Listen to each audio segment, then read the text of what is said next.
What's going on, everybody? It's Mickey Indigo here with another show, and you already know if you like this content, please like and subscribe. Helps the channel a lot. With that all being said, let's go ahead and dive into why Tony Hawk Next Gen PS5 version is the worst Next Gen version, but the one you should get. As you can see, I just went to the options and I just kind of showed you the difference between the fidelity and the performance mode. Now, performance mode means that the 60 frames per second, but on the PS5 version, it looks much worse. It's very choppy. It's an inconsistent 60 frames per second.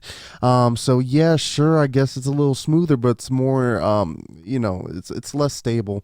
But obviously, the other option, you have the 4K 30 frames per second. That's the way that I choose to go about it. Now, as you can see, I'm going through a couple of the options, and there's all the good stuff is here. They really did polish this game quite a bit. Now, as you can see, they have different challenges that you could be doing, constantly changing, constantly leveling up. It's cool stuff. It's cool stuff. A lot to keep you engaged. Obviously, they have your profile where you could choose what kind of brand that you want your logo to be. Do you want Beats logo brand? Do you want to rep Beats for free? I don't think so, not me, but whatever, man. Anyway, so yeah, they have the feature where you get to create a park. There's a lot of people that made a bunch of cool parks. Maybe that's something we could explore later on. But I just wanted to show you guys it's actually pretty impressive what they've been able to do with the user created content of the skate parks. Now let's go ahead and just dive in. I'm showing you the multiplayer, the different sections. I barely touched it, as you can see. I didn't get really too far into it. Let's go ahead for a classic save. We'll go to the hangar, Tony Hawk Pro Skater 2. I'm pretty sure this was a demo back in the day. But yeah, man, it looks great on PS5. Obviously, I had it on PS4 before this, and I paid for that upgrade to get the PS5 version. And as you can see, man, it's really, really beautiful.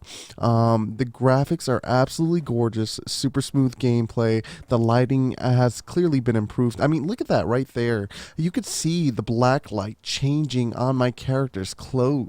I think that's absolutely insane. But other than that, though, I mean, it's pretty much the same thing as the PS4 version. But if you're comparing it to the PS5 and the not the PS5, if you're comparing this to the PS5 and the Xbox version, the Xbox version, from what I've heard with the VRR enabled, is a lot smoother with 60 frames per second. Obviously, you can see the gameplay right now is at 30 frames per second with the native 4K on there. It's a little sus because for me, there's a bunch of games that I feel like that are much more graphically intense that runs at 120. Like if you look at Black Ops Cold War, that runs at 120 frames per second. I feel like the graphics are way better. So I don't really understand why it's not a consistent 60, because 60 isn't really demanding to begin with, especially with the hardware we're working with. I'm just kind of confused on that. But the reason I say that PS5 is the best version is because, you get Spotify Premium basically for free. I mean, you're getting commercials, don't get me wrong, but you could choose any song. If you're able to go ahead and listen to Spotify and jam out to any song, man, look, that's just all I've been doing. All I've been doing is just jamming out to my own jams. And as you can see, when you fall here, it has this little animation where it's like you're like televised or something like that. That's how you get back up. But yeah, Spotify integration with this game, hands down the best option. It makes this generation game the superior generation, if you ask me. Even if you're not even able to play at 60 frames per second. What do you even need 60 frames per second on Tony Hawk anyway? Honestly, really? But it would be nice to have. I'm wondering if there's going to be a patch.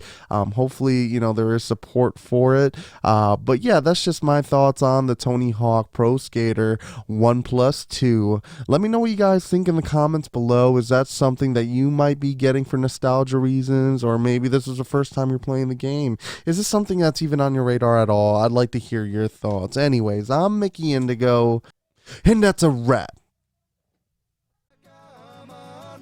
If you enjoyed this content, please like, share, and subscribe. Your continued support will keep this show going.